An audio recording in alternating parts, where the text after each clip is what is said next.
Bonjour chers abonnés, nous sommes le mardi 23 janvier 2024.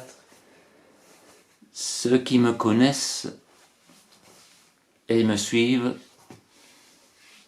ont déjà eu l'occasion d'entendre et de tester les fréquences du solfège sacré. Aujourd'hui, je vais vous partager une petite application que j'ai trouvée qui est un générateur de fréquences et qui reproduit les fréquences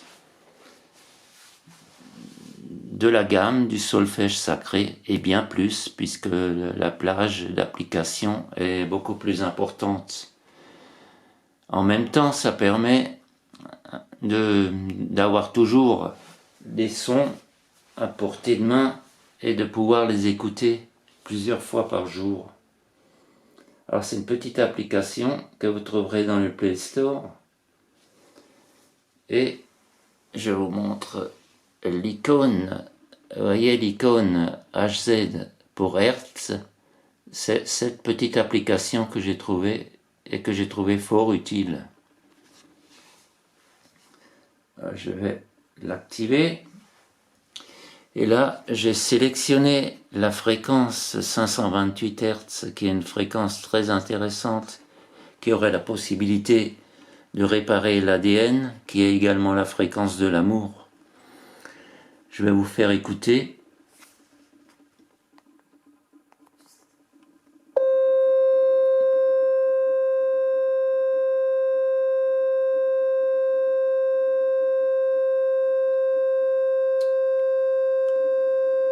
Donc comme vous pouvez le constater, elle est extrêmement simple d'utilisation. De temps en temps il y a une petite pub, pas très longue. Et la plage est très variée, alors pour changer la fréquence, il suffit de se déplacer là.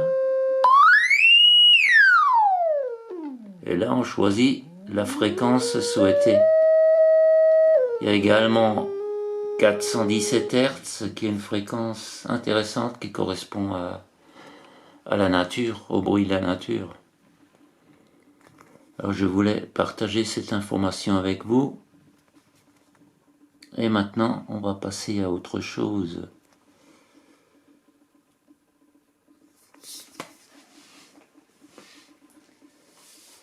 Alors j'ai recueilli quelques informations.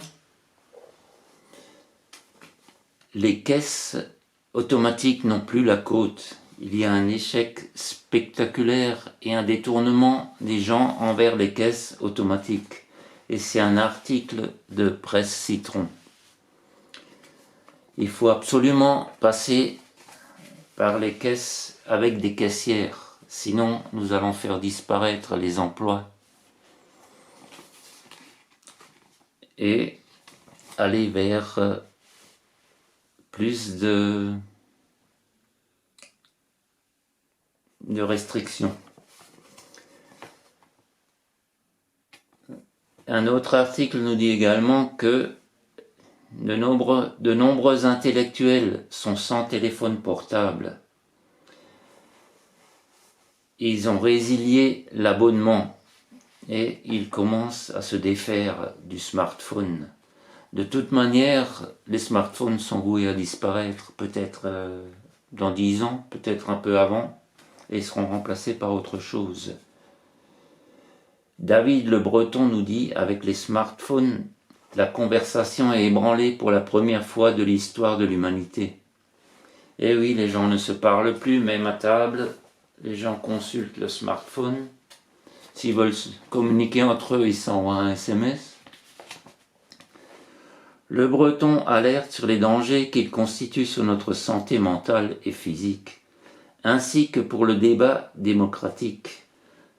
Les enfants se retrouvent négligés par des parents happés par leur portable. J'ai vu des images de parents qui avaient posé le bébé par terre, à même le sol, et qui avaient le nez sur le smartphone. La justice européenne a tranché.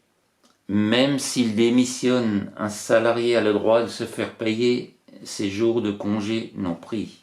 Donc c'est toujours une information utile pour ceux qui sont encore en activité. Alors les retraités sont excédés par l'envolée des tarifs des mutuelles. C'est un article du Figaro. Les cotisations ont bondi de 8,1% en moyenne cette année.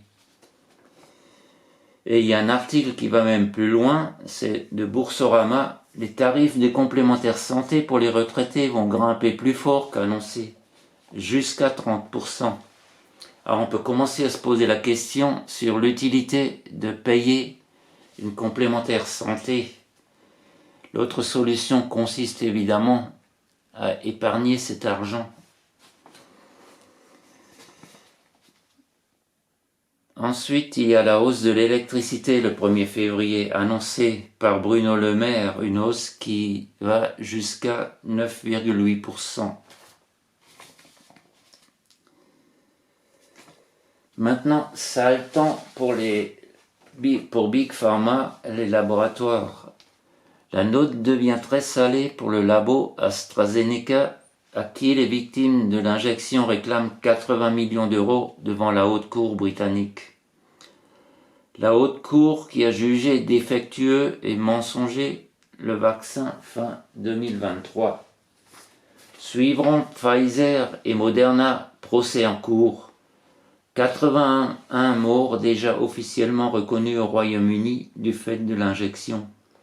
Loin de la réalité, mais ils sont en avance sur la France. Et c'est une publication de Florian Philippot. Avec la grève des agriculteurs qui dure depuis au moins 2 semaines en France et même plus, les médias commencent enfin à s'y intéresser et tous les partis politiques en profitent de l'aubaine pour espérer recueillir les mouvements des agriculteurs et les faire adhérer. Du LFI au RN, en passant par les Verts et les macronistes.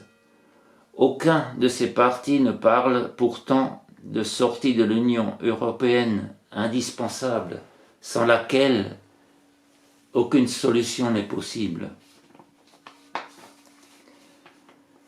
Alors un article d'Ouest France, le gouvernement veut-il supprimer la sécurité sociale ? La ministre de la Santé a déclaré « La santé ne peut pas être entièrement gratuite » vers une médecine à 2 vitesses. Concernant la faim, Coluche, la faim F-A-I-M, Coluche avait déclaré « Les riches auront à manger et les pauvres de l'appétit ». En santé, les riches seront soignés et les pauvres seront abandonnés. Maintenant qu'on a empoisonné et appauvri une partie de la population, on veut l'empêcher de se soigner. Maintenant, concernant la justice, conduite sous cocaïne pour le fils de Nadine Morano.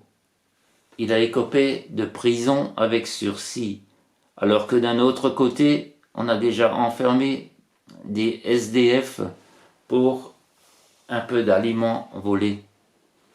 Des SDF qui étaient vraiment en grande précarité. Selon que vous soyez puissant ou misérable, la justice n'est pas la même. Une autre information qu'on nous a cachée, les organes des Français partent en Israël pour être greffés à des Israéliens sans l'information ni l'accord de la famille du donneur.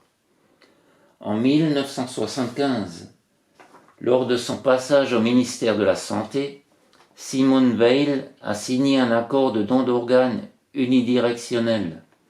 Cet accord est toujours appliqué avec une grande discrétion. Source, Chambre de commerce France-Israël. Après les bouquinistes, Anne Hidalgo fait fermer jusqu'à la fin des JO le théâtre de Guignol qui existe depuis 122 ans. L'âme des poètes et le rire des enfants, elle s'en fout. Le prix Nobel de médecine a été décerné en 2015 pour l'invention de l'ivermectine. Elle possède toute une gamme de mécanismes d'action antiparasitaires, antiviraux et anticancérigènes positifs. Néanmoins, elle a été et est combattue parce qu'elle est non seulement efficace, mais aussi bon marché, parce que les droits de brevet ont expiré. Donc ça ne rapporte plus grand-chose. Une nouvelle étude publiée explique les mécanismes anticancéreux de l'ivermectine. L'ivermectine empêche les cellules cancéreuses de croître et de se diviser. L'ivermectine a provoqué la mort de cellules cancéreuses, ce qu'on appelle l'apoptose. L'ivermectine a amélioré le processus par lequel les cellules décomposent leurs propres parties endommagées ou indésirables, l'autophagie. J'ai également fait beaucoup de recherches et j'ai trouvé de nouvelles combinaisons pour les suites numériques de Grigory Grabovoï. Ce sera dans une prochaine vidéo. Je vous souhaite une très belle semaine. Il y a énormément de révélations. Chaque jour apporte son lot. La vérité avance. Et le nouveau monde est en marche. À très bientôt pour une nouvelle vidéo. Je vous aime, François.